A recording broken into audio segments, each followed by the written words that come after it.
इस संसार में एक ही घाट से आए हो, एक ही घाट से जाना है। महाराज जातियां यहाँ पर बन गई हैं, भगवान के यहाँ कोई जाति नहीं है, मनुष्य मानव की एक जाति है। ध्यान रखना, हरि को भजे सो हरि को होई, और जात पात पूछत ना कोई।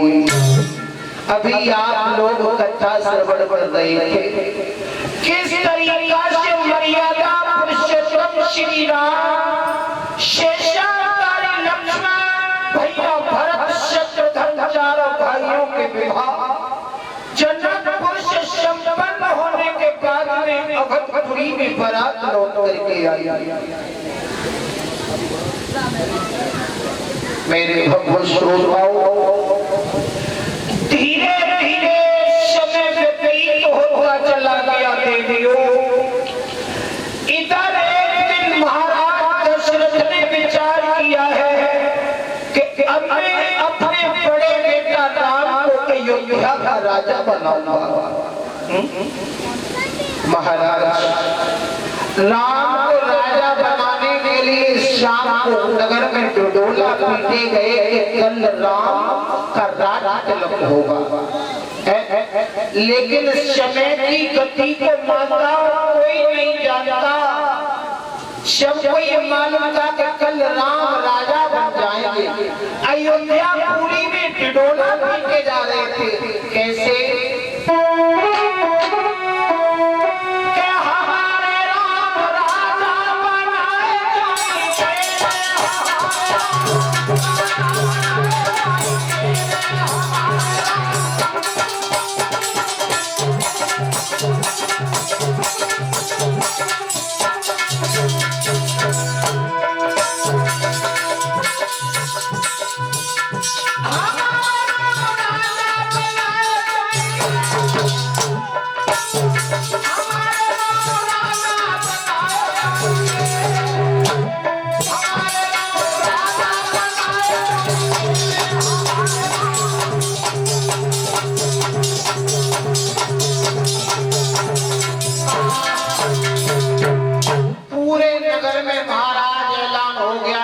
राम राजा बनाए जाएंगे।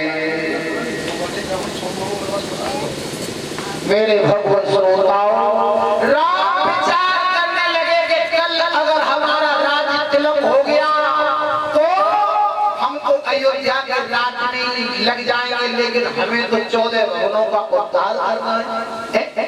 अब सुनो महाराज, यहाँ अलग अलग प्रमाण हैं जो मनोज ने बताए होंगे तुम्हें। पहला प्रमाण ये है, दशरथ से वरदान मांग लिए थे। एक में राम के लिए 14 वर्षों का वनवास, दूसरे में भरत के लिए राजगद्दी। लेकिन सोचने वाली बात है महाराज, कैकेयी अगर अपने मन से वरदान मांगती तो कैकेयी को ये भी तो पता था कि राम 14 वर्षों के बाद फिर लौट करके जाइए अयोध्या में आएंगे। कैकेयी ये भी तो मांग सकती थी कि राम सारी जिंदगी वन में रहे और मेरा बेटा सब जिंदगी राजपाट हो गए। लेकिन महाराज 14 वर्षों का क्यों मांगा? 15 का क्यों नहीं मांग लिया? 13 का क्यों नहीं मांग लिया? तो महाराज इसमें बात एक नहीं तीन बताऊंगा। पहला कारण ये है कि रावण की उम्र केवल 14 वर्ष ही शेष रह गई थी। दूसरा कारण ये है कि रावण का लड़का मेघनाद जो था, इंद्रजीत, उसे कोई मार सकता था जो 14 वर्षों तक ना सोया हो, ना अन्न खाया हो, ना पत्नी का चेहरा देखा हो। ये सब लक्षण लक्ष्मण जी में विद्वान होते। तीसरा कारण ये है कि राम को 14 भवनों का उद्धार करना था, जो अच्छो लगे भाई मान लियो महाराज। राम ये आनंद रामायण का प्रमाण बता रहा हूँ मार साहब। राम स्वयं अपनी मां कैकेयी के पास में गए और जाकर के ये काम मैया हमारा तो राज तिलक हो रहा है, लेकिन हमें तो बहुत बड़ी बीमारी है। लला बीमारी है तुम्हें, और तुमने अपने पिताजी से नहीं कही? जवाब दो मैया, बीमारी को इलाज तो तुम पे राम को बहुत प्रेम करती थी। कैकेयी ने जवाब दिया, बेटा बीमारी हो बेटा को और इलाज हो मैया का, जल्दी बता तुझे क्या बीमारी है। तब राम ने शेर कहा था कि मैया मुझे ऐसे विश्वास नहीं है, पहले तू मेरे सिर पे हाथ रख के ये मेरी कसम खा जा कि तुम मुझे बीमारी है तू बाबा इलाज करती। कैकेयी दोनों हाथ रख गई और तब राम ने ये कहा था कि मैया मेरे लिए 14 वर्षों का वनवास और भैया भरत के लिए राजगद्दी। कैकेयी कहने लगी, बेटा संसार के लोग ये कहेंगे कि कैकेयी जैसी मैया मर क्यों नहीं गई, राम जैसे बेटा को वनवास मांगा। और तब जवाब दो मैया अब तो बुराई लग रही है, तेने पहले हमारी कसम क्यों खाई? धोखे में राम ने कैकेयी पे कसम ले ली थी माता बहनों, इसलिए कैकेयी ने कोप भवन में जाकर के लेट गई और जवाब दिया, सुनो महाराज मेरे 2 वरदान हैं तुम पे। सबके जब देवासुर संग्राम हुआ था तुम्हारे कील निकल गई थी और उसी कील की जगह पर मैंने अपनी उंगली डाल दी थी और जाई उंगली की बदौलत तुम्हारे प्राण बच गए। अब महाराज जा उंगली के प्राण दशरथ के बचाए, अब कैकेयी की बेई गई उंगली चल रही है, वही उंगली प्राण ले रही है। क्या कह रही है महाराज मेरे 2 वरदान हैं, दोनों में मांग लिया। अब महाराज दशरथ के शरीर से पसीना छूट गया, अब पछाड़ खा के जमीन पे गिर गई थी। जिस समय राम वनवास के लिए चले तो लक्ष्मण अपनी मां सुमित्रा के पास में जाकर के जवाब दिया, भैया मैं भैया के साथ में सेवा करने के लिए जाऊंगा। तो महाराज लक्ष्मण जी को जति कहते हैं, जति क्यों? देखो प्रत्येक माँ जब अपने बच्चे को प्रदेश में भेजती है तो प्रत्येक माँ शिक्षा देती है, समझाती है। तो अब सुमित्रा ने समझाया, बेटा राम के साथ में जा रहे हो, राम के संग सीता हो जा रही है तुम्हारी भाभी, और सीता विश्व सुंदरी सुंदर भाभी तुम्हारे साथ में। और कभी तू सपने में भी अपनी भाभी के बारे में गलत सोच मत लेना, तो अगर तूने गलत सोच लिया तो तेरा परलोक बिगड़ जाएगा। तो महाराज लक्ष्मण जी ने जी कही, भैया एक बात बता जी, सपना आता कब है? तो सुमित्रा ने जी कही, लला जब प्राणी सो जाता है, जब सो जाता है प्राणी तो उसे सपना होता है। तो लक्ष्मण ने जवाब दिया, मां मैं तुम्हारे चरणों की शोभा खा के कहता हूँ, मैं 14 वर्षों तक सो पाई नहीं तो मुझे सपना कैसे होगा? इसलिए महाराज लक्ष्मण को जति कहते। ये रामायण भोग की नहीं त्याग की कथा है महाराज। आजकल देखी हुई तुमने भैया भैया में एक विषय के पीछे गोली चल रही है महाराज। बहुत भागवत कथा रामायण सुनाई जा रही है, कथऊ करवा रहे हैं लोग। राम को तो सब माना है, लेकिन राम की कोई मानने को तैयार ना है। घरे भैया अलग भूखा बैठा है और पायल फूल भी खाए। ऐसी तुम्हें कथा कराने से कोई फायदा नहीं होगा। अगर घर का भैया भूखा बैठा है तो इसमें कोई बुराई वाली बात थोड़ी है। तुम्हारा भाई अगर उठ गया अब महाराज जैसे ही कौशल्या के पास में राम गए, राम ने जवाब दिया, मैया हम वन के लिए जा रहे हैं। तो कौशल्या ने समझाया, बेटा जा तो रहे हो लेकिन ध्यान रखना, तो घर से 3 जा रहे हो, 3 ही वापस है अयो दोए बातें महाराज जाओ में न तो एक पढ़ियो न एक कम हुइयो। आजकल अगर गाँव को लड़का मिलिट्री में लग जाए महाराज, बहू को लेके संग चलो जाए तो दोए के कम से कम 600 हुआ। कितनी बड़ी शर्त थी कि 3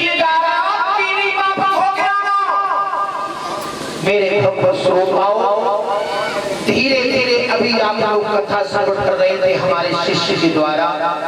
राम सबसे पहले श्रृंगवेरपुर में पहुंचे और कोहिराज से कहकर के ये कहा कि कल एक नाव की व्यवस्था करवा देना।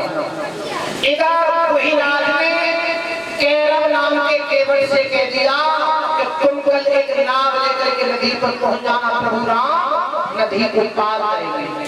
अब महाराज नाव में बैठ करके केरव नाम के केवट की नाम में राम बैठ के, राम और लक्ष्मण सीता नदी को पार हो रहे हैं। अब महाराज जैसे बीचों बीच नदी में जैसे नाव पहुंची और केवट ने नाव में जैसे झटका दिया, राम कह रहे हो भैया कह रहे ऐसे कर जब नाव में धीरे धीरे चला तो कह रहे हो का कह रहे हो प्रभु तुम्हें डर लग रहा है, अगर तुम्हें डर लग रहा है तो ऐसा करो तो 2 हाथ में सिर के ऊपर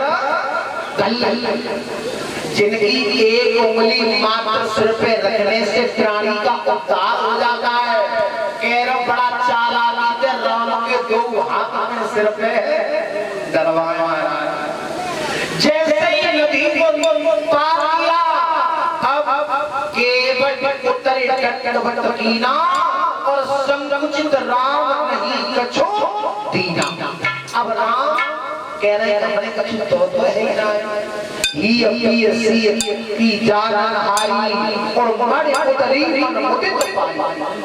उसी समय जैसे ही सीता जी ने मुद्री को उतार के दिया तो केवट बड़ा कह रहा है प्रभु हमारे और तुम्हारे तो स्टाफ की बात है, स्टाफ की। लक्ष्मण जी ने लोग कहीं के देखो नेक बात बिगड़े कैसे रही है, सो अपनी बिरादरी को बनाए रहो। उसी समय केवट ने जवाब दिया प्रभु अपने भैया को रोक ले, देखो आज तुम मेरे यहाँ आए तो मैंने तुम्हें पार कर दिया और जब मैं तुम्हारे यहाँ तुम मोह पे उतराई नदी मांगियो वो पार कर दियो। और केवट ने कहा कही फिर भी पार नाच जो देवा और सो प्रसाद में सिर धरे लेवा। जो तुम लौट के आओगे जो कुछ मुझे दोगे वही मैं अपने दौरों रख लूंगा।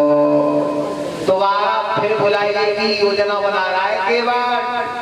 अब राम जाकर के चित्रकूट पर रहे हैं, अनुसुईया के पतिव्रता के उपदेश दिए हैं महाराज। अब इधर राम तो चित्रकूट पर पहुंच गए, लक्ष्मण सीता को लेकर और इधर भरत ननहाल से आगे थे अयोध्या। और जैसे ही भरत ननहाल से अयोध्या में आए सब बात मालूम पड़ी कि कैकेयी ने राम को 14 वर्षों का वनवास दे दिया। अब महाराज भरत इतने नाराज रहे कैकेयी पे कि मां का भरत कोई भई न पीरा और चरी न जीव परे कीरा। तेरी जीभ जल क्यों नहीं गई और तेरी जीभ में कीड़ा क्यों नहीं पड़ गई। मेरे भैया तूने वनवास मांगा और एक बहुत बड़ी बात कह दी महाराज, क्या हंस पंच दशरथ जनक राम लखन से भाई और तू जननी जननी भई विधि से कछुन सुहाए। चौपाई को सीधो अर्थ दिए मास्टर कि जैसी तेरी माँ थी वो पैसी तू निकली। परिचित महाराज सोच में भाई बात है, आखिर कैकेयी की माँ कैसी थी। भरत कह रहे हैं भाई नानी के बारे में, जैसी तेरी माँ थी कैकेयी वो पैसी तू निकली। एक कैकेय नाम के राजा थे। तो कैकेय महाराज ने एक बार महाराज ब्रह्मा जी की तपस्या करी और ब्रह्मा जी की तपस्या करके ये वरदान मांग लिया कि जितने जीव जंतु हैं या संसार का कीड़ा मकोड़ा सहित वे सब जीव जंतुओं की भाषा को पहचान जाओ। तो ब्रह्मा जी ने परीक्षित महाराज वरदान को दे दिया कि तुम जीव जंतुओं की भाषा को पहचान तो लोगे, लेकिन अगर तुमने वो भाषा पहचान के अपने मोहते कऊ बताई तो 22 समय तुम पत्थर के है जाओगे। पत्थर बोले ठीक है। अब कह गए महाराज एक दिन भवन में बैठे हैं, भवन में बैठे महाराज का देखी कि एक चींटी और एक चीटा पल्ले में चींटी अपने मुंह में अन्न को दोनों दबाए के ला रही है और जाल में जा रहा है चीटा। तो अब देखो चींटी से चीटा कह रहा है चींटी ऐसा न करे जैसे मुंह में अन्न को दोनों में मुंह में न दे दे। चिट्ठी करिए चोरे देखा हाथ पैर फट गए, मैं जहां से लेके आई हूं तो पूरा लिया।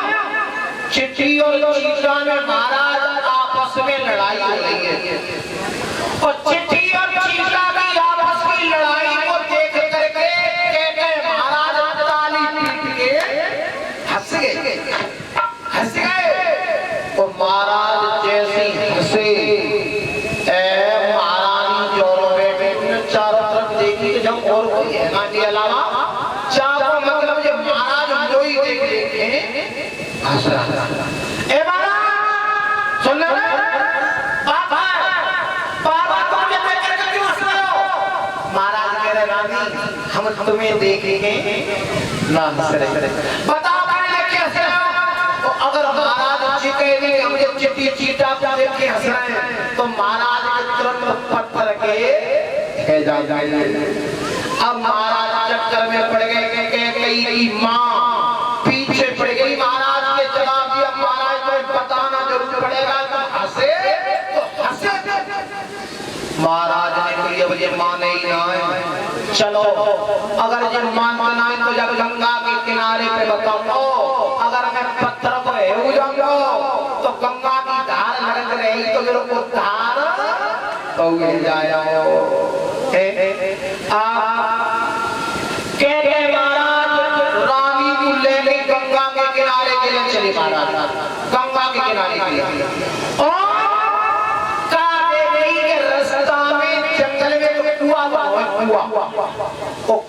पे महाराज जो घोड़ा घास होते ना दूब घास, वो घास का कुआं की पार पे नीचे लटक गई।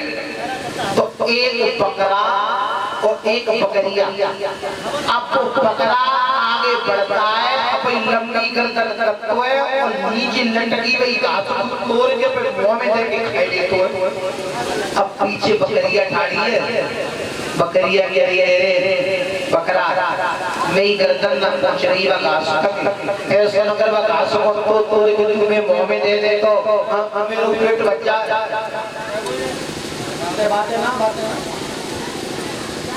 बकरा ने बकरिया का जवाब दो,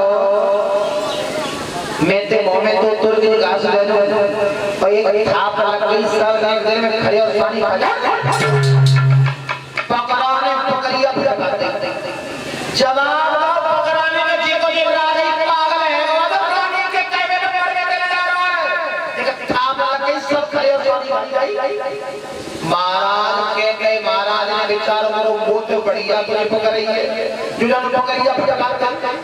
पाई समय कह गए महाराज ने जवाब दो चाहे तुम मर और चाहे तुम जिंदा रहे, मैं कोई बात नहीं बताऊंगा। बेई बात भरत कह रहे जैसी तेरी माँ